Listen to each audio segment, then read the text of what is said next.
نحمده ونصلي ونسلم على رسوله الكريم أما بعد. أعوذ بالله من الشيطان الرجيم. بسم الله الرحمن الرحيم. هن لباس لكم وأنتم لباس لهن. صدق الله العلي العظيم. وقال النبي صلى الله عليه وسلم: استوصوا بالنساء خيرا فإنهن خلقن من ضلع، وإن أعوج شيء في الضلع أعلاه، فإن ذهبت تقيمه كسرته، وإن تركته لم يزل أعوج، فاستوصوا بالنساء. متفق علیہ. میرے انتہائی معزز سامعین اور سامعات، میری آج کی گفتگو کا موضوع شوہر اور بیوی کے ایک دوسرے پر جو حقوق ہیں ان سے متعلق ہے. قرآن مجید فرقان حمید میں اللہ رب العالمین نے اور خود پیغمبر صلی اللہ علیہ وسلم نے اپنی احادیث مبارکہ میں میاں اور بیوی کے حقوق کو کھول کھول کے بیان فرمایا ہے. آج نبی کریم صلی اللہ علیہ وسلم کے ان فرامین کی ضرورت اس وجہ سے بھی پڑ جاتی ہے کہ آج کا ہمارا معاشرہ جو مسلمان معاشرہ ہے، کفار کی تو بات ہی کیا، لیکن مسلمان معاشرہ انتہائی بے راہ روی کا شکار ہے. نہ شوہر کو یہ معلوم ہے کہ میرے ذمے بیوی کے کون سے حقوق ہیں، اور نہ ہی بیوی کو یہ معلوم ہے کہ میرے ذمے شوہر کے کون سے حقوق ہیں. لہذا شادیاں تو ہو جاتی ہیں، لیکن اکثر شادیوں کا انجام یا تو طلاق پر ہو جاتا ہے، یا پھر طلاق نہ بھی ہو تو انتہائی ناچاکی کے ساتھ، ایک دوسرے کی دل آزاری کے ساتھ، اور انتہائی دوسرے کو تکلیف دے کے زندگی گزاری جاتی ہے. گویا کہ پوری زندگی عذاب کے اندر ہی مبتلا رہتے ہیں میاں اور بیوی دونوں، اور ایک دوسرے کے حقوق کا خیال نہیں کرتے. اور پھر اس کا اثر میاں بیوی کے جھگڑوں کا، ناچاکی کا، بد اخلاقی کا اثر اولاد پہ پڑتا ہے. تو آگے آنے والی نسل وہ معاشرے کے لیے کوئی انتہائی بہترین افراد تیار نہیں کر پاتی، اور نہ ہی وہ خود اچھے افراد ہوتے ہیں، بلکہ معاشرے کے اندر جرائم پیشہ افراد جو بڑھتے جا رہے ہیں، بگاڑ جو بڑھتا جا رہا ہے، اس کے اندر اگر آپ غور و فکر کریں گے تو اس میں اصل جو وجہ ہے وہ ماں باپ کی تربیت کا فقدان ہوتا ہے. چونکہ ماں باپ کی اپنی تربیت نہیں ہوئی ہوتی، ان کے اندر اپنے اخلاق عالی نہیں ہوتے، انہیں معلوم نہیں ہوتا کہ میرے ذمے کیا حقوق ہیں، دوسرے کے کیسے حقوق کو ادا کرنا ہے، وہ اولاد کے اندر وہ منتقل نہیں کر پاتے، جس کی وجہ سے پھر معاشرہ بے روی کا شکار ہو جاتا ہے. تو میں آج کی اپنی اس گفتگو میں آپ کے سامنے تین طرح کی باتوں کو ذکر کروں گا. میری گفتگو کے پہلے حصے میں آپ کے سامنے وہ احادیث مبارکہ آئیں گی کہ جس میں نبی کریم صلی اللہ علیہ وسلم نے مردوں کو یہ حکم دیا ہے کہ وہ خواتین کے ساتھ کس طریقے سے رہیں. میری دوسرے حصے میں خود نبی کریم صلی اللہ علیہ وسلم کا عمل آپ کے سامنے آئے گا کہ آپ اپنی ازواج مطہرات کے ساتھ کس طرح رہا کرتے تھے. اور تیسرے حصے میں آپ کے سامنے یہ بات آئے گی کہ خواتین کے لیے کیا احکامات ہیں کہ اللہ کے نبی صلی اللہ علیہ وسلم نے ان کے ذمے شوہر کے کیا حقوق لگائے ہیں. تو میری گفتگو کا پہلا حصہ ہے. میں اب روایت نمبر 1 آپ کے سامنے پڑھتا ہوں. وعن حکیم ابن معاویۃ القشیری عن ابیہ رضی اللہ تعالی عنہ قال. حضرت حکیم بن معاویہ قشیری اپنے والد سے روایت فرماتے ہیں قلت یا رسول اللہ، میں نے اللہ کے رسول صلی اللہ علیہ وسلم سے کہا، ما حق زوجۃ احدنا علیہ، ہم میں سے ہر ایک پر اپنی بیوی کے کون کون سے حقوق ہیں، یعنی ہم اپنی بیویوں کے کیا حقوق ادا کریں. تو آپ صلی اللہ علیہ وسلم نے ان کی اس بات پہ کیا جواب ارشاد فرمایا. آپ نے فرمایا ان تطعمها اذا طعمت، جب تو خود اچھا کھانا کھائے تو انہیں اپنی بیوی کو بھی کھلا. وتکسوها اذا اکتسیت، اور جب تو خود اچھا کپڑا پہنے تو بیوی کو بھی پہنا. ولا تضرب الوجہ، اس کے چہرے پہ مت مار. مطلب حدیث کا یہ ہے کہ اگر کسی اور جگہ پہ مارنا ہو کہ جسم پہ نشان نہ پڑے اور کبھی بہت ضرورت محسوس ہو تو اس کی گنجائش ہے، لیکن چہرے پہ بالکل مت مارو. ولا تقبح، اسے برے القابات سے مت پکارو، اسے گالم گلوچ نہ دو، اس کے ساتھ برا اخلاق سے مت پیش آؤ. ولا تہجر الا فی البیت، اور اگر کبھی ایسی ناچاقی ہو کہ آپ نے اپنی بیوی سے بستر الگ کرنا ہو یا بیوی سے جدائی اختیار کرنی ہو تو آپ صلی اللہ علیہ وسلم نے سفارش فرمائی کہ اسے گھر کے اندر ہی کہیں دور کر دو، یعنی گھر سے باہر مت نکالو بیوی کو. یہ نبی کریم صلی اللہ علیہ وسلم نے خواتین کے بارے میں یہ سفارش گوئے کہ فرمائی ہے مردوں کو کہ مردوں کے ساتھ اس طریقے سے رہنا ہے اور یہ طریقہ اختیار کرنا ہے.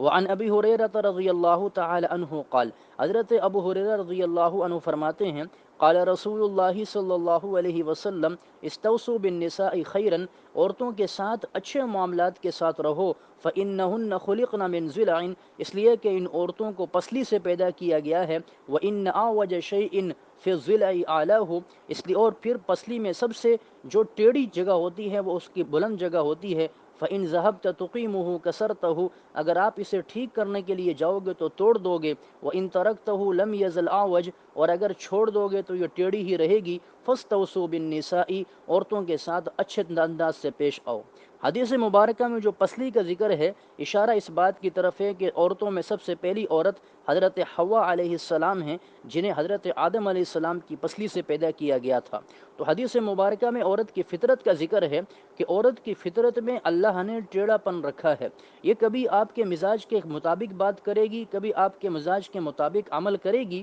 اور کبھی آپ کے مزاج کے خلاف بات کرے گی۔ اگر آپ نے اس کے ساتھ چلنا ہے تو اس کے ٹیڑھے پن کو برداشت کر کے چلنا ہے۔ وعنہ رضی اللہ تعالی عنہ قال، حضرت ابو ہریرہ رضی اللہ عنہ فرماتے ہیں قال رسول اللہ صلی اللہ علیہ وسلم، اللہ کے پیارے پیغمبر صلی اللہ علیہ وسلم نے فرمایا، ان المرأۃ خلقت من ضلع، کہ خاتون کو پسلی سے پیدا کیا گیا ہے، لن تستقیم لک علی طریقۃ، وہ آپ کے لیے ایک ہی راستے پہ کبھی نہیں رہے گی، یعنی ہمیشہ ایک ہی اخلاق پہ وہ برقرار نہیں رہ سکتی۔ فإن استمتعت بها استمتعت بها وبها عوج، اگر آپ اس سے فائدہ حاصل کرنا چاہو تو اس سے فائدہ حاصل کرو، اس حال میں کہ اس میں ٹیڑھا پن تو رہے گا۔ وإن ذهبت تقيمها كسرتها، اور اگر آپ اسے ٹھیک کرنے کی کوشش کرو گے تو وہ ٹوٹ جائے گی، آپ اسے توڑ دو گے۔ وَكَسْرُهَا طَلَاقُهَا، آپ صلی اللہ علیہ وسلم نے فرمایا کہ اس کا ٹوٹنا اس کا طلاق یافتہ ہو جانا ہے۔ صحیح مسلم میں امام مسلم رحمہ اللہ نے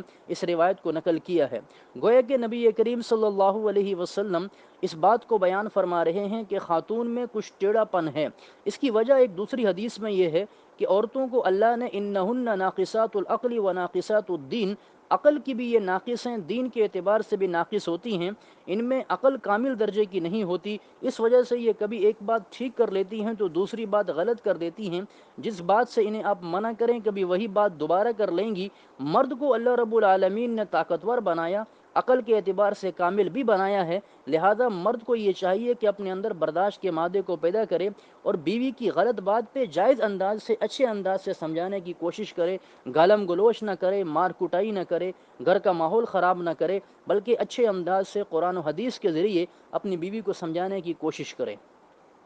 ایک اگلی روایت میں حضرت ابو ہریرہ رضی اللہ عنہ فرماتے ہیں، رسول اللہ صلی اللہ علیہ وسلم نے ارشاد فرمایا، لا یفرق مؤمن مؤمنۃ، کوئی مسلمان شوہر اپنی مسلمان بیوی سے بغض نہیں رکھے گا، ان کرہ منہا خلقا رضی منہا آخر، اگر اسے اپنی بیوی کی ایک عادت پسند ہوگی، ایک عادت ناپسند ہوگی تو دوسری عادت اسے پسند بھی تو ہوگی۔ امام مسلم رحمہ اللہ نے اس روایت کو بھی صحیح مسلم میں نقل کیا ہے، یعنی آپ صلی اللہ علیہ وسلم یہ بیان فرما رہے ہیں کہ اگر کسی بیوی میں کوئی بات بری لگتی ہے تو اس میں اچھی بات بھی تو ہوگی، یعنی ایسا تو نہیں ہے کہ 100% کسی کی بیوی بری ہو، اس میں کچھ اچھی عادتیں بھی تو ہوں گی، ہاں 100% اچھی بھی نہیں ہو سکتی تو 100% بری بھی نہیں ہوگی۔ اچھی عادتوں پہ اللہ کا شکر ادا کریں اور بری عادتوں کو اچھے انداز سے ختم کرنے کی کوشش کریں، اور اگر نہ ختم ہوں تو اسی کے ساتھ اسی انداز سے رہیں، اس لیے کہ خاتون کی یہ فطرت ہے۔ کیا معلوم کہ آپ ایک خاتون کو بری عادتوں کی وجہ سے چھوڑ کے دوسری خاتون سے نکاح کریں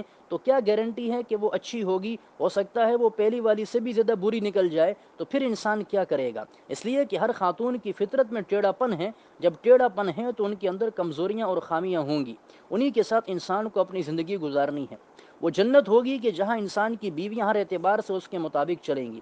اگلی روایت، حضرت نبی کریم صلی اللہ علیہ وسلم نے اس روایت کے اندر خواتین کو مارنے کی ممانعت بیان فرمائی، اور اس کی وجہ یہ بیان کی کہ آپ خواتین کو مارو گے، اگر دن کو مارو گے تو رات کو اسی بیوی کے ساتھ پھر ہم بستری بھی تو کرنی پڑتی ہے، تو کیا اچھا لگے گا کہ تم دن کو اس کی پٹائی لگاؤ اور رات کو اس کے ساتھ ہم بستری کرو؟ یہ تو مطلب پورا کرنے کی بات ہو گئی کہ اپنی خواہش پورا کرنے کے لیے آپ نے اس کو بیوی بنایا ہے، گویا کہ دن کو جیسا مرضی اس کے ساتھ رویہ رکھو، رات کو وہ آپ کی خواہش پوری کرنے کے لیے آئے، ہو سکتا ہے وہ رات کو آپ کی خواہش پوری دل سے نہ کرے، اس میں آپ کی بھی اطمینان قلبی نہیں ہوگی اور آپ کو بھی اچھا نہیں لگے گا، کہ آپ دن کو اس بیوی کو مار رہے تھے، اب رات کو اس کے ساتھ اپنی خواہش پوری کر رہے ہیں۔ تو اللہ کے نبی صلی اللہ علیہ وسلم یہ چاہتے ہیں کہ میاں بیوی کے درمیان تعلق بڑا بہترین رہے۔ آپ نے فرمایا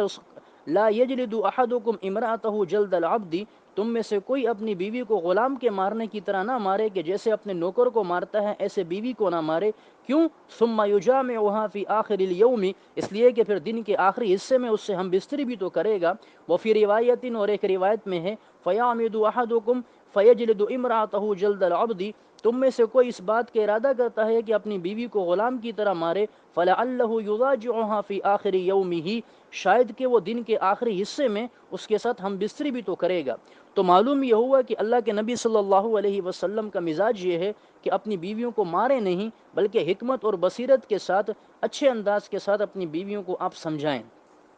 اسی طریقے سے آپ صلی اللہ علیہ وسلم نے بیویوں کے ساتھ حسن اخلاق کے ساتھ رہنے کی بھی ترغیب دی ہے۔ حضرت ابو ہریرہ رضی اللہ تعالیٰ عنہ ارشاد فرماتے ہیں قال رسول اللہ صلی اللہ علیہ وسلم، اللہ کے رسول صلی اللہ علیہ وسلم نے فرمایا اکمل المؤمنین ایمانا، ایمان کے اعتبار سے سب سے کامل مومن وہ ہے احسنہم خلقا، جن کے اخلاق سب سے اچھے ہیں، وخیارکم خیارکم لنسائہم، اور تم میں سب سے بہترین وہ لوگ ہیں جو اپنی بیویوں کے ساتھ بہترین ہیں۔ رواہ الترمذی، امام ترمذی رحمہ اللہ نے اس روایت کو نقل کیا ہے۔ تو معلوم یہ ہوا کہ اللہ کے نبی صلی اللہ علیہ وسلم نے ان لوگوں کو سب سے بہترین کہا ہے کہ جو اپنی بیویوں کے ساتھ اچھے ہیں۔ اسی طریقے سے آپ صلی اللہ علیہ وسلم نے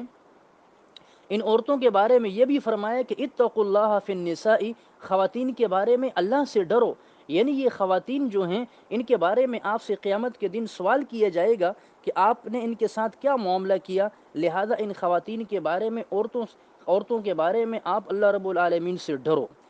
تو یہ روایات ہیں کہ جن میں آپ صلی اللہ علیہ وسلم نے بیویوں کے حقوق بیان کیے ہیں۔ ہمارے لیے چونکہ نبی کریم صلی اللہ علیہ وسلم کی زندگی نمونہ ہے، آپ صلی اللہ علیہ وسلم بحیثیت شوہر کیسے ہوا کرتے تھے، میں آپ کے سامنے چند روایات پیش کرتا ہوں جن سے معلوم یہ ہوگا کہ آپ اپنی بیویوں کے ساتھ کیسا تعلق رکھتے تھے۔ ہمیں بھی چاہیے کہ ہم ایسے ہی اخلاق اپنے اندر پیدا کریں۔ حضرت اماں عائشہ رضی اللہ عنہا فرماتی ہیں کنت العب بالبنات عند النبی صلی اللہ علیہ وسلم، چونکہ حضرت عائشہ چھوٹی عمر کی تھیں جب آپ کا نکاح ہوا تھا نبی کریم صلی اللہ علیہ وسلم سے، تو فرماتی ہیں کہ میں نبی کریم صلی اللہ علیہ وسلم کے پاس گڑیوں سے کھیلا کرتی تھی۔ وکان علی صواحب یلعبن معی، میری سہیلیاں بھی میرے ساتھ کھیلتی تھیں۔ فکان رسول اللہ صلی اللہ علیہ وسلم اذا دخل ینقمعن منہ، جب آپ صلی اللہ علیہ وسلم گھر میں داخل ہوتے تو وہ سہیلیاں میری چھپ جاتی تھیں۔ فیسربہن الی، آپ صلی اللہ علیہ وسلم میری ان سہیلیوں کو میرے پاس بھیج دیا کرتے۔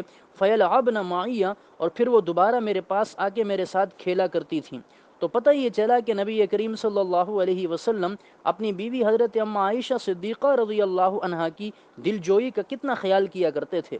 اسی طریقے سے آپ فرماتی ہیں واللہ لقد رأیت النبی صلی اللہ علیہ وسلم یقوم علی باب حجرتی، تحقیق نبی کریم صلی اللہ علیہ وسلم کو کتنی بار میں نے دیکھا کہ آپ میرے گھر کے دروازے پہ کھڑے ہو جایا کرتے تھے۔ والحبشۃ یلعبون بالجراب فی المسجد، اور حبشی لوگ یعنی وہ جو حبشہ کے لوگ تھے وہ ایک کھیل کھیلا کرتے تھے مسجد کے صحن میں۔ ورسول اللہ صلی اللہ علیہ وسلم یسترنی بردائہ، آپ صلی اللہ علیہ وسلم مجھے اپنی چادر میں چھپا لیا کرتے تھے، یعنی چادر کے ذریعے پردہ کرتے تھے۔ لانظر الی لعبہم بین اذنہ وعاتقہ، تاکہ میں ان کے کھیل کو دیکھ سکوں آپ صلی اللہ علیہ وسلم کے کان اور کندھے کے درمیان سے، یعنی آپ اپنے ہاتھ کو ایسے گول دائرہ سا بنا کے اپنے بازو کو پھیلا کے پھر موڑ کے سر کے ساتھ لگا لیتے، تو درمیان میں جو ایک سوراخ سا بنتا تھا دیکھنے کے لیے آپ کے کان اور کندھوں کے درمیان، حضرت اماں عائشہ وہاں سے دیکھا کرتی تھیں۔ پھر فرماتی ہیں ثم یقوم من اجلی، آپ صلی اللہ علیہ وسلم میری وجہ سے اتنا دیر کھڑے ہوتے تھے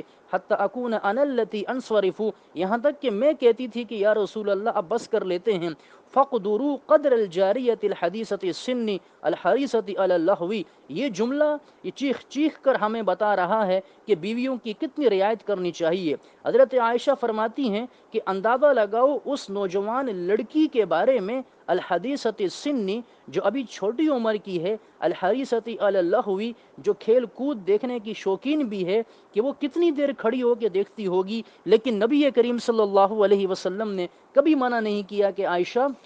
اب بس کرتے ہیں، بلکہ ہمیشہ میں ہی اس بات کو بیان کرتی تھی کہ یا رسول اللہ اب بس کر لیتے ہیں۔ اسی طریقے سے نبی کریم صلی اللہ علیہ وسلم کا عمل یہ بھی ہوا کرتا تھا کہ آپ اپنی ازواج کے ساتھ بڑے ہی بے تکلف ہوا کرتے تھے۔ حضرت ام عائشہ فرماتی ہیں کانت مع رسول اللہ صلی اللہ علیہ وسلم فی سفر قالت، حضرت ام عائشہ رضی اللہ عنہ ایک سفر میں اپنے شوہر نبی کریم صلی اللہ علیہ وسلم کے ساتھ تھیں، فرماتی ہیں فسبقته علی رجلی، میں نے آپ صلی اللہ علیہ وسلم کے ساتھ دوڑ لگائی، یعنی دوڑ کا مقابلہ کیا کہ دیکھتے ہیں کون آگے جاتا ہے۔ یہ پردے کی جگہ تھی، ایک جنگل کا راستہ تھا جس میں آپ صلی اللہ علیہ وسلم اور آپ کی گھر والی حضرت عائشہ اکیلی آگے آگے جا رہے تھے۔ تو آپ نے فرمایا کہ چلو پردہ بھی ہے اور موقع بھی ہے، ہم تھوڑا دوڑ لگاتے ہیں، یہ بے تکلفی کی علامت ہے، محبت کی علامت ہے۔ فرماتے ہیں جب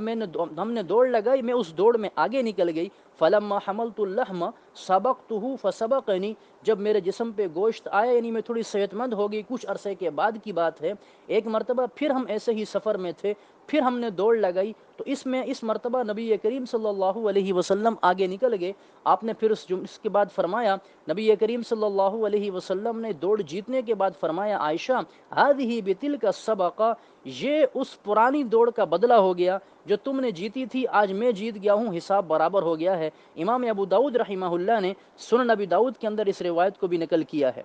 اسی طریقے سے نبی کریم صلی اللہ علیہ وسلم جب ایک مرتبہ گھر میں داخل ہوئے، غزوہ تبوک سے واپس آئے، تو آپ نے دیکھا کہ آپ کے گھر کے وہاں ایک خاص جگہ پہ جہاں الماری نما ایک سوراخ تھا، وہاں پردہ لٹک رہا ہے۔ فحبت ریح، ایک ہوا چلی، فکشفت ناحیت الستر، تو گھر کا جو کنارہ تھا، وہ جو خالی جگہ تھی جہاں پردے لکھے تھے، وہ اس جگہ سے پردہ ہٹا۔ ام بناتن علی عائشہ لعاب، تو وہاں حضرت عائشہ رضی اللہ عنہا کی گڑیاں رکھی تھیں جن سے حضرت عائشہ کھیلا کرتی تھیں۔ فقال، آپ صلی اللہ علیہ وسلم نے فرمایا ما ھذا یا عائشہ، اے عائشہ یہ کیا چیز ہے؟ قالت بناتی، آپ نے فرمایا یا رسول اللہ یہ میری گڑیاں ہیں۔ ورأى بینہن فرسا لہ جناحان من رقاء، آپ صلی اللہ علیہ وسلم نے دیکھا کہ ان گڑیوں کے درمیان ایک گھوڑا بھی ہے جس کے دو پر ہیں۔ فقال، آپ نے فرمایا ما ھذا الذی ارى وسطہن، ان کے درمیان میں کیا چیز میں دیکھ رہا ہوں؟ قالت فرس، تو حضرت عائشہ نے فرمایا کہ یا رسول اللہ یہ گھوڑا ہے۔ قال، آپ نے فرمایا وما الذی علیہ، اس پر یہ گھوڑے پہ پر کیسے لگے ہوئے ہیں؟ قالت جناحانی، فرمایا ہاں دو پر ہیں۔ قال فرس لہ جناحانی، آپ صلی اللہ علیہ وسلم نے فرمایا کہ گھوڑا اور اس کے پر کہاں سے آگے؟ قالت، تو حضرت عائشہ نے فرمایا اما سمعت یا رسول اللہ کہ آپ نے سنا نہیں ان لسلیمان خیلا لها اجنحۃ، کہ حضرت سلیمان علیہ السلام کا بھی تو ایک گھوڑا تھا جس کے پر ہوتے تھے، یعنی سلیمان علیہ السلام سواری کیا کرتے تھے اپنے تخت پہ۔ قالت، تو نبی کریم صلی اللہ علیہ وسلم کے بارے میں حضرت عائشہ فرماتی ہیں کہ جب میں نے یہ جملہ کہا فضحک، اللہ کے نبی صلی اللہ علیہ وسلم اتنے ہنسے، حتی رأیت نواجزہ، یہاں تک کہ میں نے آپ کی داڑھ مبارک کی بھی زیارت کر لی، یعنی آپ اس بات کے جواب سے اتنا ہنسے اور اتنا خوش ہوئے کہ حضرت عائشہ کا علم بھی دیکھیں، ان کا مطالعہ بھی دیکھیں، اور بے تکلفی کی وجہ سے بھی آپ ہنسے۔ امام ابو داؤد رحمہ اللہ نے سنن ابی داؤد کے اندر اس روایت کو بھی نقل کیا ہے۔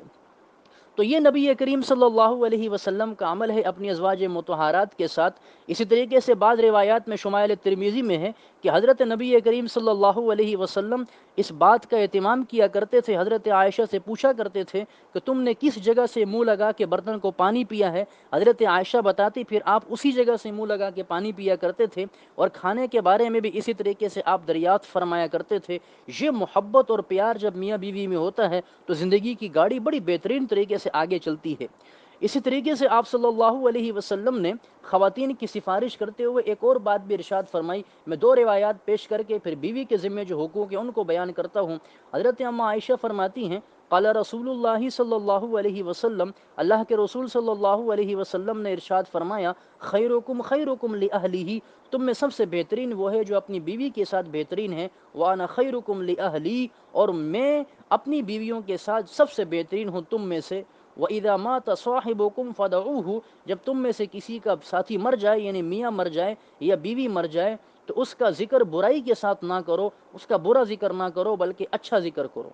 اسی طریقے سے آپ صلی اللہ علیہ وسلم نے فرمایا، حضرت ابو ہریرہ رضی اللہ عنہ فرماتے ہیں قال رسول اللہ صلی اللہ علیہ وسلم اکمل المؤمنین ایمانا احسنهم خلوقا، مومنین میں سب سے بہترین ایمان والے وہ لوگ ہیں جن کے اخلاق سب سے اچھے ہیں. وخیارکم خیارکم لنسائہم، تم میں سب سے بہترین وہ لوگ ہیں جو اپنی بیویوں کے ساتھ بہترین ہیں. امام ترمذی رحمہ اللہ نے اس روایت کو سنن ترمذی میں نقل کیا. اسی طریقے سے حضرت عائشہ رضی اللہ عنہا فرماتی ہیں قال رسول اللہ صلی اللہ علیہ وسلم ان من اکمل المؤمنین ایمانا، مسلمانوں میں سب سے کامل ایمان والے وہ مومنین ہیں احسنہم خلوقا، جن کے اخلاق بڑے اچھے ہیں. والطفہم باہلہ، اور جو اپنی بیویوں کے ساتھ نرمی کرنے والے ہیں، یعنی ان کے ساتھ سختی کا معاملہ نہیں کرتے. رواہ ترمذی، امام ترمذی رحمہ اللہ نے اس روایت کو نقل کیا. تو یہ تمام روایات ہیں. اس سے معلوم یہ ہوتا ہے کہ جناب نبی کریم صلی اللہ علیہ وسلم نے بیوی کے شوہر کے ذمے جو بیوی کے حقوق ہیں وہ کیا بیان فرمائے ہیں. بیوی کے ذمے شوہر کے کیا حقوق ہیں، آپ صلی اللہ علیہ وسلم نے بیویوں کو بھی اور عورتوں کو بھی متوجہ کیا کہ آپ نے اپنے شوہر کے کون سے حقوق کو بیان کرنا ہے اور ان کو ادا کرنا ہے. آپ صلی اللہ علیہ وسلم نے ارشاد فرمایا وعن انس رضی اللہ تعالی عنہ قال، حضرت انس رضی اللہ تعالی عنہ ارشاد فرماتے ہیں قال رسول اللہ صلی اللہ علیہ وسلم، جناب نبی کریم صلی اللہ علیہ وسلم نے ارشاد فرمایا المرأة اذا صلت خمسها، ایک بیوی جب 5 وقت کی نماز پڑھ لے، وصامت شعرها، اور رمضان کے مہینے کے روزے رکھ لے، وَأَحْسَنَتْ فَرْجَهَا، اپنی شرمگاہ کی حفاظت کر لے، وَأَطَاعَتْ بَعْلَهَا، اور اپنے شوہر کی اطاعت کر لے، فَلْتَدْخُلْ مِنْ أَيِّ أَبْوَابِ الْجَنَّةِ شَاءَتْ، تو چاہے جنت کے جس دروازے سے داخل ہونا چاہے تو داخل ہو جائے. امام ابو نعیم اصفہانی رحمہ اللہ نے حلیۃ الاولیاء میں اس روایت کو نقل کیا. تو گویا کہ ایک عورت اگر 5 کام کر لے کہ نماز 5 وقت کی پڑھ لے، رمضان کے مہینے کے روزے رکھ لے، اپنی عزت اور پاک دامنی کی حفاظت کر لے، اپنی شوہر کی اطاعت کر لے، تو وہ جنت کے جس دروازے سے داخل ہونا چاہے وہ داخل ہو جائے گی. تو خواتین کے لیے جنت میں جانا بڑا ہی آسان ہے. اگلی روایت ہے عن ابی ہریرہ رضی اللہ تعالی عنہ قال قال رسول اللہ صلی اللہ علیہ وسلم، اللہ کے رسول صلی اللہ علیہ وسلم نے ارشاد فرمایا لو کنت آمرا احدا، اگر میں کسی کو حکم کرتا ان یسجد لاحد، کہ وہ کسی کو سجدہ کرے، لامرت المرأة ان تسجد لزوجها، تو میں ضرور ایک بیوی کو حکم کرتا کہ اپنے شوہر کو سجدہ کرے. یعنی شوہر کا مقام اور مرتبہ اتنا بڑا ہے کہ اگر اللہ کے علاوہ کسی کو سجدہ کرنا جائز ہوتا تو بیوی کو حکم کرتا کہ اپنے شوہر کو سجدہ کرو. رواہ ترمذی، امام ترمذی رحمہ اللہ نے یہ روایت بھی اپنی کتاب سنن ترمذی میں نقل کی ہے.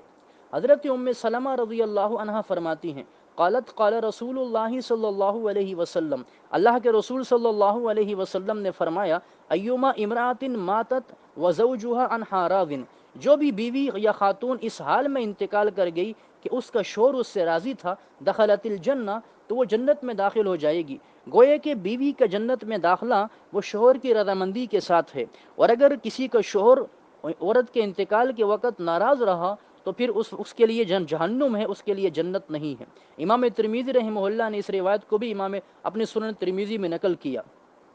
اگلی روایت سننے کی ہے وعن طلق ابن علی رضی اللہ تعالی عنہ قال، یہ فرماتے ہیں قال رسول اللہ صلی اللہ علیہ وسلم، اللہ کے رسول صلی اللہ علیہ وسلم نے ارشاد فرمایا اذا الرجل دعا زوجته، جب ایک شوہر اپنی بیوی کو بلائے لحاجتی ہی، اپنی حاجت کو پورا کرنے کے لیے، یعنی اس کی حاجت ہو کہ وہ اپنی بیوی سے جمع کرے، ہم بستری کرے اور اپنی بیوی کو بلائے، فلتأتی ہی، اس بیوی کو چاہیے کہ ضرور آئے، وَإِنْ كَانَتْ عَلَى التَّنُّورِ، اگرچہ وہ تندور پہ روٹیاں پکا رہی ہو، روٹیاں چھوڑ کر کے آ جائے، روٹیاں جلتی ہیں تو جلیں۔ یہ امام الانبیاء صلی اللہ علیہ وسلم کے الفاظ ہیں کہ روٹیاں چھوڑ کر کے آئے۔ اور بعض محدثین نے یہ بیان کیا کہ اگر وہ بیوی کو یہ کہے کہ تندور کے اندر چلو کہ وہاں میں تم سے جمع کرنا چاہتا ہوں، دیکھیں کتنا مشکل کام ہے کہ تندور گرم بھی ہے، جگہ بھی تنگ ہے، بیوی وہاں کیسے جمع کے لیے تیار ہو سکتی ہے؟ لیکن آپ صلی اللہ علیہ وسلم نے فرمایا کہ اگر تندور کے اوپر بھی شوہر اس بات کا حکم کرے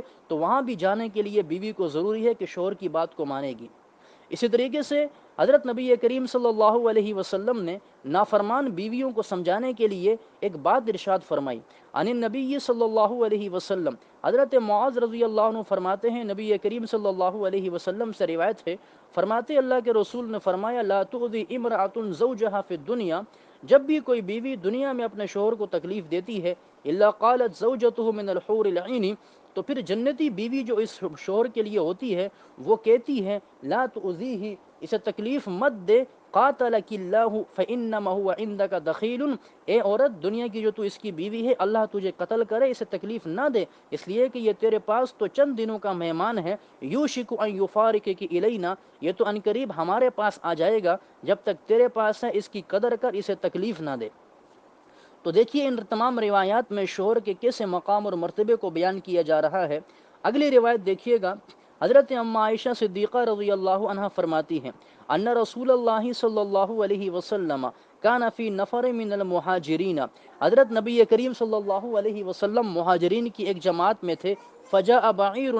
فیسجد فسجد له، ایک اونٹ آیا اور اس نے آپ صلی اللہ علیہ وسلم کو سجدہ کیا، فقال اصحابہ، ان کے اصحاب نے، آپ صلی اللہ علیہ وسلم کے صحابہ نے فرمایا، یا رسول اللہ، اے اللہ کے رسول، تسجد لک البہائم والشجر، یہ جانور اور یہ درخت آپ کے لیے سجدے کرتے ہیں، فنحن احق ان نسجد لک، ہم تو زیادہ اس بات کے حقدار ہیں کہ ہم آپ کو سجدہ کریں۔ فقال، آپ نے فرمایا، اعبدوا ربکم، تم اپنے رب کی عبادت کرو، واکرموا اخاکم، اور اپنے بھائیوں کو عزت دو، ولو کنت امر احدا ان یسجد لاحد، اگر میں کسی کو حکم دیتا کہ وہ کسی کے لیے سجدہ کرے، لامرت المرأة ان تسجد لزوجها، تو میں خاتون کو حکم دیتا کہ وہ اپنی شوہر کے لیے سجدہ کرے، ولو امرها ان تنقل من جبل اصفر الى جبل اسود، اگر کوئی شوہر اپنی بیوی کو یہ حکم دے کہ ایک زرد رنگ کے پہاڑ کو اٹھا اور اسے کالے رنگ کے پہاڑ کے پاس لے چل، ومن جبل اسود الى جبل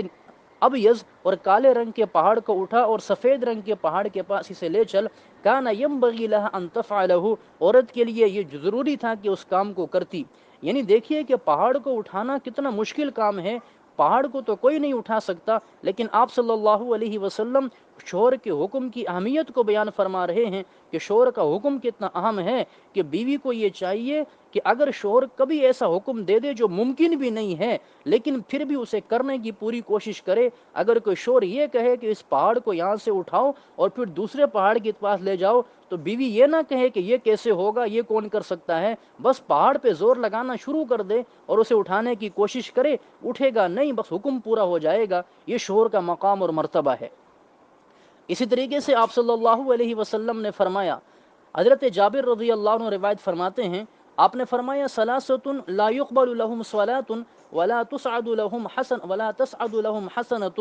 تین قسم کے لوگ ایسے ہیں کہ نہ ان کی کوئی نماز قبول کی جاتی ہے، نہ ان کی کوئی نیکی آسمان کی طرف اللہ کے پاس جاتی ہے۔ نمبر ایک، العبد العابق حتی یرجع الی موالیہ، ایک وہ بگوڑا غلام جو اپنے مالک کی اجازت کے بغیر بھاگا ہو، اس کی کوئی نماز اور کوئی دعا قبول نہیں ہوتی یہاں تک کہ اپنے مالک کے پاس واپس آ جائے، فیضع یدہ فی ایدیہم، اور ان کی اطاعت کرے، والمرأة ساخط علیہا زوجہا، دوسری وہ بیوی کہ جس کا شوہر اس سے ناراض ہو، اس کی کوئی نماز قبول نہیں کی جاتی، اس کی کوئی نیکی آسمان کی طرف نہیں جاتی، والسکران حتی یصحو، اور تیسرا وہ نشئی کہ جس کا نشہ جب تک دور نہ ہو جائے اس وقت تک اس کی کوئی نیکی قبول نہیں کی جاتی۔ رواہ البیہقی فی شعب الایمان، امام بہقی رحمہ اللہ نے اس روایت کو شعب الایمان میں نقل کیا۔ حضرت ابو ہریرہ رضی اللہ تعالی عنہ اس روایت کے اندر بیوی کے ذمے جو حقوق ہیں ان کو بڑے ہی اچھے انداز سے بیان کیا جا رہا ہے، اور آپ نے بہترین بیوی کی علامات کو بیان کیا کہ بہترین بیوی کون سی ہے۔ آپ صلی اللہ علیہ وسلم سے پوچھا گیا، قیل لرسول اللہ صلی اللہ علیہ وسلم ای النساء خیر، آپ سے پوچھا گیا کون سی بیوی بہترین ہے؟ قال، آپ نے فرمایا التی تسرہ اذا نظر، نمبر ایک بہترین بیوی کی علامت یہ ہے کہ جو آپ کو خوش کر دے اس وقت کہ جب آپ اس کو دیکھیں، یعنی شوہر جیسے ہی بیوی کو دیکھے تو بیوی کو دیکھ کے وہ خوش ہو جائے کہ بیوی ایسے بناؤ سنگار کے ساتھ شوہر کے سامنے آئے، نظریں جھکا کر کے آئے، محبت بری نگاہوں سے شوہر کو دیکھے، مسکرا کر کے شوہر کو دیکھے، تو اس کو دیکھتے ہی شوہر خوش ہو جائے گا۔ وَتُطِيعُهُ إِذَا أَمَرَ، دوسری علامت یہ ہے کہ وہ شوہر جب بھی حکم دے اپنے اس شوہر کے حکم کو پورا کرے۔ وَلَا تُخَالِفُهُ فِي نَفْسِهَا، تیسری علامت یہ ہے کہ اپنے نفس میں یعنی اپنی عزت میں بھی شوہر کی خیانت نہ کرے، اس کی مخالفت نہ کرے۔ وَلَا مَالِهَا بِمَا يَكْرَهُ، اور اس مال کو بھی ایسی جگہ استعمال نہ کرے جہاں شوہر ناپسند کرتا ہے۔ یہ بہترین بیویوں کی علامتیں ہیں، تین علامات آپ صلی اللہ علیہ وسلم نے یہ بیان فرمائی ہیں۔ تو دیکھیے کہ نبی کریم صلی اللہ علیہ وسلم جا بجا جہاں شوہر کے حقوق بیوی کے حقوق کو بیان فرما رہے ہیں، ویسے ہی آپ صلی اللہ علیہ وسلم بیویوں کے حقوق کو بھی بیان فرما رہے ہیں۔ اسی طریقے سے بعض مرتبہ خواتین بیجا مطالبے شروع کر دیتی ہیں۔ اب ایک شوہر بیچارہ ایسا ہے کہ جیسے وہ بیچارہ غریب آدمی ہے، کچھ اس کے پاس اتنی گنجائش نہیں کہ اپنی بیوی کو وہ بہت زیادہ قسم کا کوئی اس کے مطالبات کو پورا کر سکے یا اس کا خیال کر سکے، تو ایسا نہیں کرنا چاہیے، بلکہ آپ صلی اللہ علیہ وسلم کے ایک عمل ہے کہ جب غزوہ خندق کے موقع پہ، غزوہ احزاب کے موقع پہ آپ صلی اللہ علیہ وسلم کے پاس اب چند ازواج مطہرات تشریف لائی تھیں، انہوں نے آ کر کے اسی بات کا مطالبہ کیا کہ یا رسول اللہ ہمیں کچھ مال غنیمت میں سے حصہ زیادہ دے دیں، تو آپ صلی اللہ علیہ وسلم نے ناراضگی کا اظہار فرمایا تھا اور 1 مہینے تک ان سے جدائی اختیار کی تھی کہ یہ مجھ سے دنیا کا مطالبہ کرتی ہیں۔ اور پھر آپ نے صدیق اکبر حضرت فاروق اعظم رضی اللہ عنہما کہ جن کی بیٹیاں آپ صلی اللہ علیہ وسلم کے نکاح میں تھیں، ان سے فرمایا کہ دیکھو یہ خواتین مجھ سے ایسی چیز کا مطالبہ کرتی ہیں جو میرے پاس ہے نہیں۔ تو اس موقع پہ ان دونوں نے اپنی بیٹیوں کو غصہ بھی کیا اور فرمایا کہ ایسی چیزوں کا مطالبہ مت کرو۔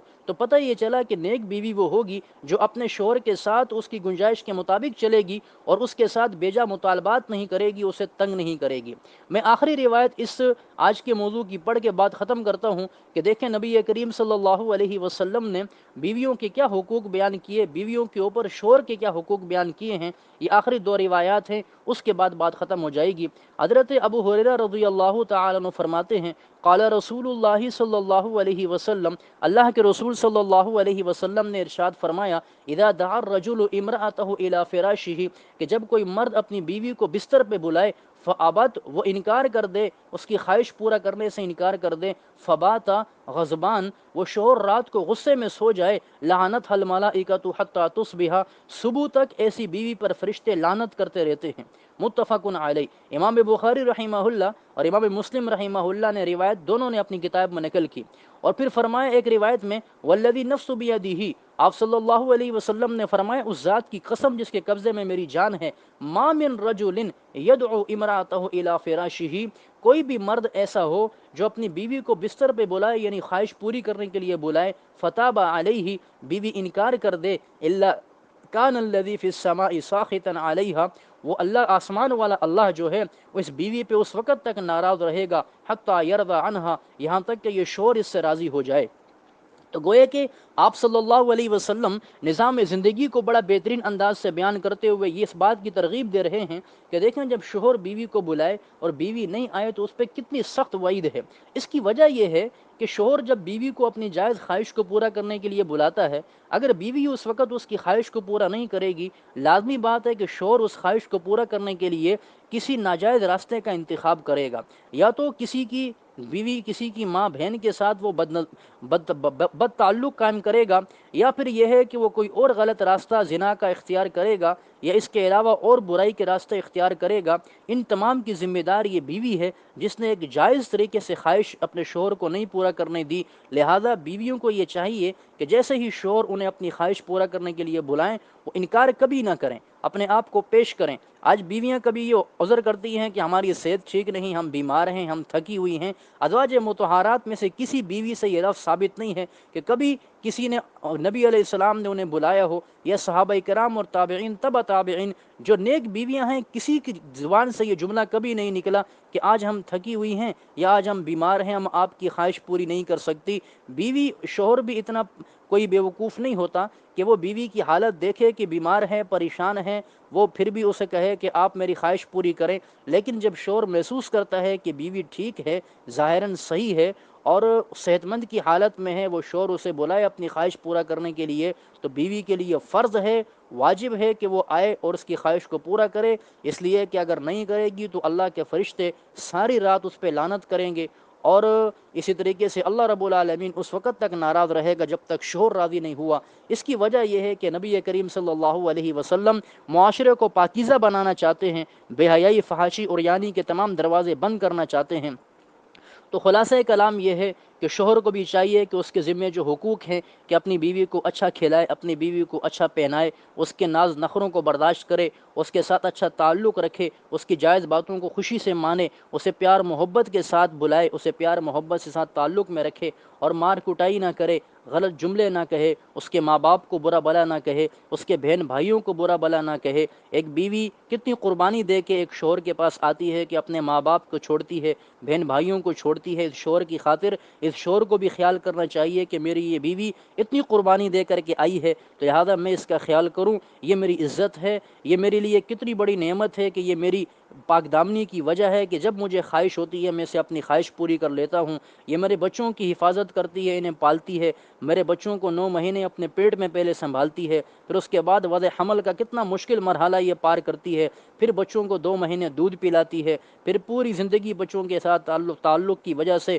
اپنے ماں باپ سے دور رہتی ہے، میرے ساتھ رہتی ہے۔ یہ بیوی کی بڑی قربانی ہے۔ بیویوں کو بھی یہ سوچنا چاہیے کہ میرا یہ شوہر میری عزت ہے، میرا یہ شوہر میری ایک پہچان ہے، اسی کے ساتھ میری ایک شناخت ہے۔ آج اگر یہ شوہر دنیا میں نہ رہے تو پھر دیکھیں کہ بیویوں کے ساتھ کیا ہوتا ہے، خواتین رل جاتی ہیں، پریشان ہو جاتی ہیں، اپنے بھائی اپنے بہنیں وہ نظریں پھیر لیتے ہیں، شوہر کا انتقال ہوا یا کسی بیوی کو طلاق ہو گئی تو پھر والدین بھی باتیں سنانا شروع کر دیتے ہیں، تو پتہ یہ چلا کہ یہ شوہر بڑی نعمت ہے، یہ ایک سایہ ہے بیوی کے لیے کہ یہ خود دھوپ میں نکلتا ہے، یہ خود سختیاں، تنگیاں اور تکلیفیں برداشت کرتا ہے، لیکن اپنی بیوی اور بچوں کو گھر کے سائے میں، گھر کی چھت کے سائے میں، ٹھنڈک میں رکھ کے جاتا ہے، شام کو ان کے لیے روزی روٹی کما کے لاتا ہے اور ان کو عزت سے کھلاتا پلاتا ہے۔ لہذا نبی کریم صلی اللہ علیہ وسلم یہ بیان فرما کر کے ہمیں اس بات کی طرف دعوت دے رہے ہیں کہ میاں اور بیوی اپنے گھر کے نظام کو بڑا بہترین بنائیں۔ قرآن مجید میں اللہ رب العالمین نے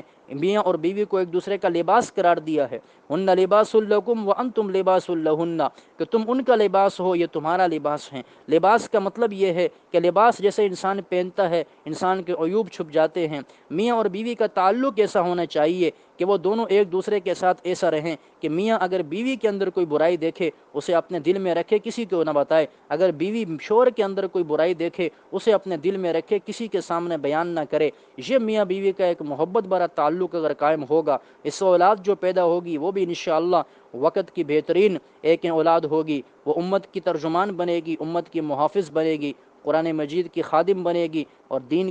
اسلام کی داعی بنے گی اور ملک پاکستان کی ترجمان بنے گی۔ لیکن اگر اولاد کے انسان کے خود اپنے تعلقات خراب ہوں تو پھر میاں اور بیوی کے یہ تعلقات کی خرابی کا اثر اولاد پہ ضرور پڑتا ہے۔ جن گھروں میں طلاقیں پڑ جاتی ہیں، طلاق کے بعد دیکھیں اولاد کا کیا حشر ہو جاتا ہے، یا جہاں بیوی کا انتقال ہو جائے اور شوہر دوسری شادی کر لیتا ہے، پہلی اولاد کا کیا حشر ہو جاتا ہے، جہاں شوہر کا انتقال ہو جائے اور ماں بیوی جو ہے وہ دوسری شادی کرے تو پہلی اولاد کا کیا حشر ہو جاتا ہے۔ پتہ یہ چلا کہ یہ میاں اور بیوی کا تعلق بڑا ہی مضبوط تعلق ہے، 4 دن کی زندگی ہے، نہ معلوم کب موت آ جائے۔ تو اگر کسی کے درمیان کوئی ناراضگی ہو، ناچاکی ہو، تو میری یہ گفتگو سننے کے بعد ناراضگی، ناچاکی اپنے دل سے مکمل ختم کرے،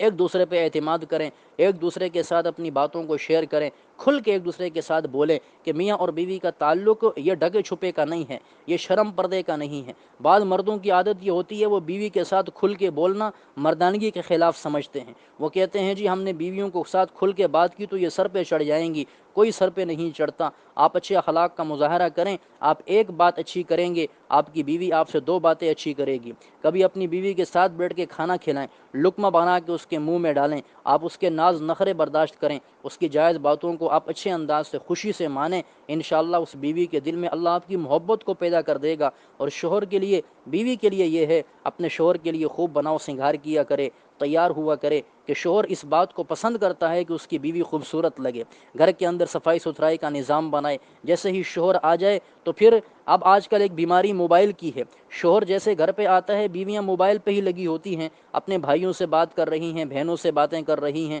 اور موبائل چھوڑتی نہیں ہیں۔ اب بیچارے شوہر گھر پہ تھکا ہارا آیا، اسے پانی کی ضرورت ہے، وہ پانی بھی خود اٹھ کے پیے، روٹی بھی خود اٹھ کر کے کھائے، تو پھر ایسی بیوی کا گھر میں فائدہ کیا ہے ہونے کا؟ لہذا پھر ناچاکیاں بڑھ جاتی ہیں۔ یہ چھوٹی چھوٹی باتوں سے ناچاکیاں کیوں بڑھتی ہیں؟ اس لیے کہ یہ شیطان پورا زور لگاتا ہے کہ میاں اور بیوی کا تعلق ختم ہو جائے۔ اس لیے ایک حدیث مبارکہ میں آتا ہے کہ شیطان زمین اور سمندر پہ تخت لگاتا ہے، اس کے تمام فرشت، اس کے تمام جو چیلے ہیں، شیطان کے جو چھوٹے شیطان ہیں، وہ دنیا کے مختلف علاقوں سے، زمین کے مختلف حصوں سے گشت کر کے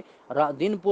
پوری محنت کر کے لوگوں کو نیکی سے ہٹانے کی محنت کر کے شام کو جب اس کے پاس آتے ہیں، وہ ہر ایک سے کارگزاری پوچھتا ہے کہ آج تو نے کیا کیا، آج تو نے کیا کیا۔ کوئی کہتا ہے میں نے نماز سے کسی کو روکا، کسی کو روزے سے روکا، کسی کو میں نے جھوٹ بلوا دی یا کسی کی غیبت کروا دی۔ سب کو کہتا ہے ٹھیک ہے، صحیح ہے، لیکن اتنا بڑا کام نہیں کیا۔ آخر میں ایک چھوٹا شیطان آتا ہے، وہ آ کے کہتا ہے کہ آج میں نے میاں اور بیوی میں لڑائی کروا دی ہے۔ تو اللہ کے نبی صلی اللہ علیہ وسلم نے فرمایا وہ شیطان پھر اس کو اپنے گلے بھی لگاتا ہے، اپنے تخت پہ اس کو اپنے ساتھ قریب بٹھاتا ہے اور کہتا ہے کام تو نے اصل کیا ہے۔ اس کی وجہ محدثین نے پھر یہ لکھی کہ یہ کیوں اتنا خوش ہوتا ہے، اس لیے کہ میاں اور بیوی کا جو تعلق خراب ہوا، یہ ایک دو افراد کا تعلق پھر خراب نہیں ہوگا، بلکہ یہ دو خاندانوں کا، دو قبائل کا تعلق خراب ہوگا، اس سے نسلیں خراب ہو جائیں گی، اس سے نقصان بڑے پیمانے پر ہوگا۔ اس لیے شیطان پوری کوشش کرے گا کہ آپ کے دل میں وسوسے ڈالے، آپ کے تعلقات کو خراب کرنے کی کوشش کرے۔ بعض جگہوں پہ بیویاں جو ہے وہ ساس اور سسر کی شکایت کرتی ہوئی نظر آتی ہیں،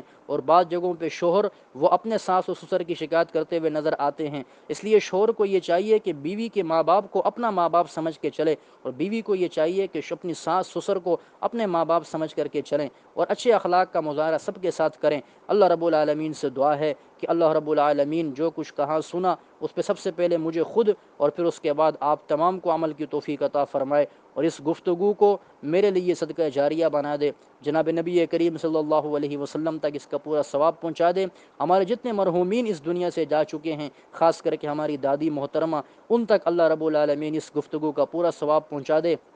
اور زندگی میں جو لوگ زندہ ہیں میرے اساتذہ کرام کے، جن کی برکت سے یہ باتیں کرنے کے میں قابل ہوا اور یہ آپ کے سامنے کچھ بیان کرنے کے قابل ہوا، اللہ میرے تمام اساتذہ کو جزائے خیر عطا فرمائے، ان کی حفاظت فرمائے، اور